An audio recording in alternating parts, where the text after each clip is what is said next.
there are the same, every artery that I mentioned so far obviously not the pelvic tract, every artery that I mentioned in the arteries and veins, in the arms and legs, would have a counterpart vein that usually would travel alongside it pretty much.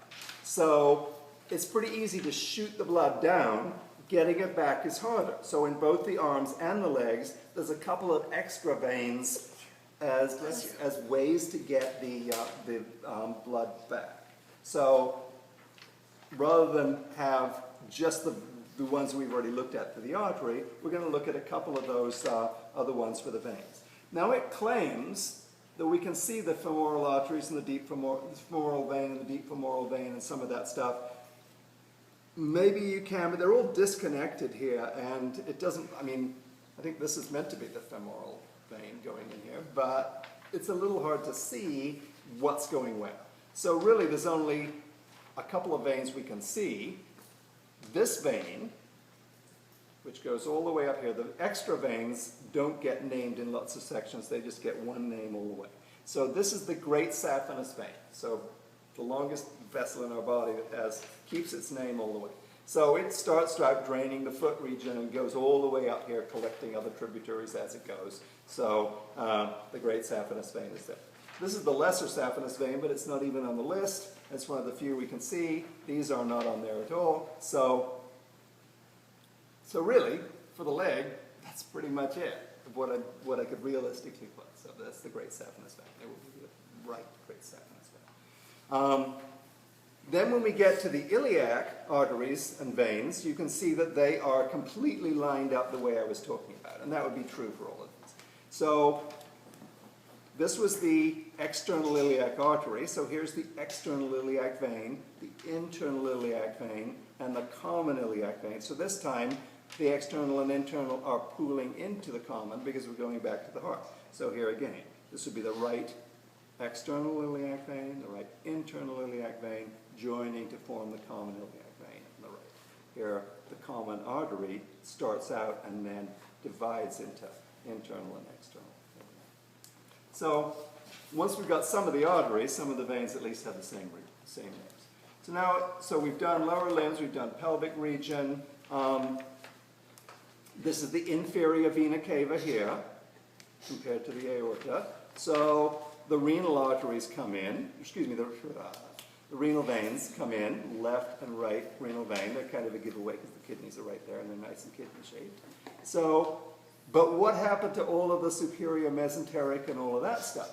Well, what happens is that all of the abdominal organs, if you remember the special circulation of the hepatic portal system, all of the abdominal organs, or the majority, all the digestive organs plus spleen, are all going to combine their way into the liver and out of the liver again. So they're going to go, so the superior and inferior mesenteric veins and the splenic veins and the gastric veins, so pretty much all of these veins here are all going to be heading this way into the liver.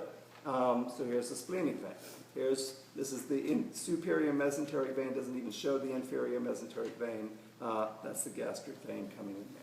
So they're all pooling into the hepatic portal vein.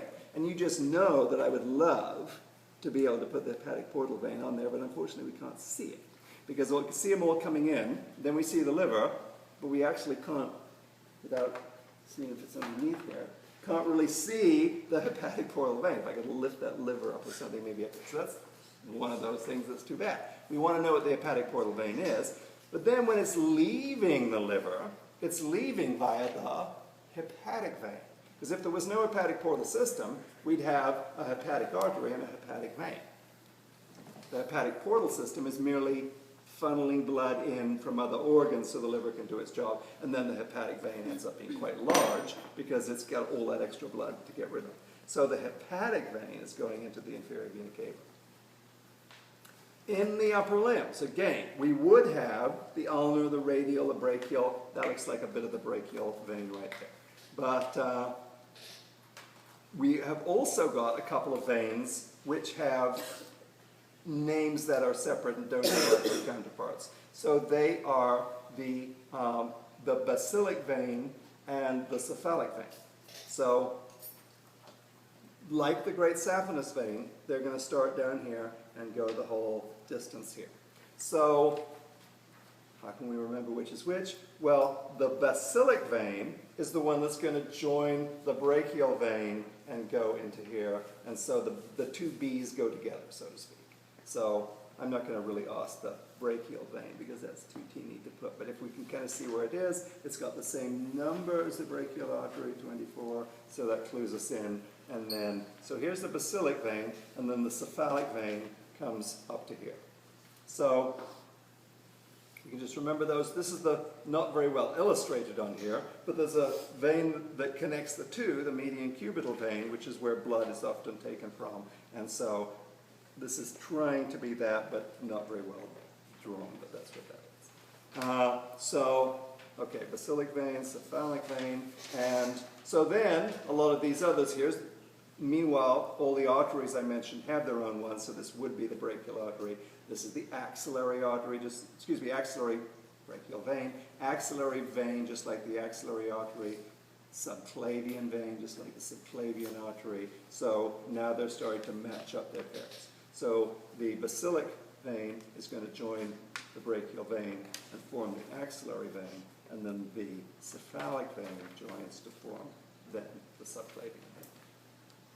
So on this side we've got the subclavian vein, and that's really it.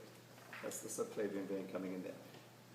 Then, very feebly shown, and I might go get one more prop to show what it really looks like, but we've then got, well, let's first do the head. So we've got the internal jugular vein coming down. So this is one of those rare times when corresponding arteries and veins didn't get the same name. So we've got the common carotid artery going up and the internal jugular vein coming down.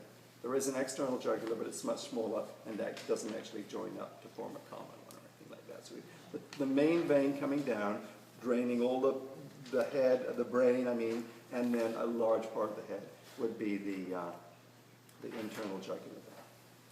So then the subclavian vein and internal jugular vein are going to join to form the brachiocephalic vein. So there is actually a brachiocephalic vein on each side.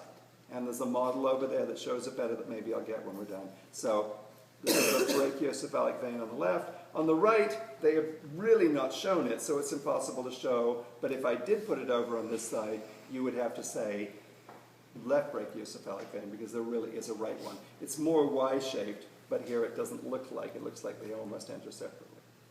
And then this would be the superior vena cava. It doesn't show the azygous system, which will be draining in here because all of this is the pulmonary.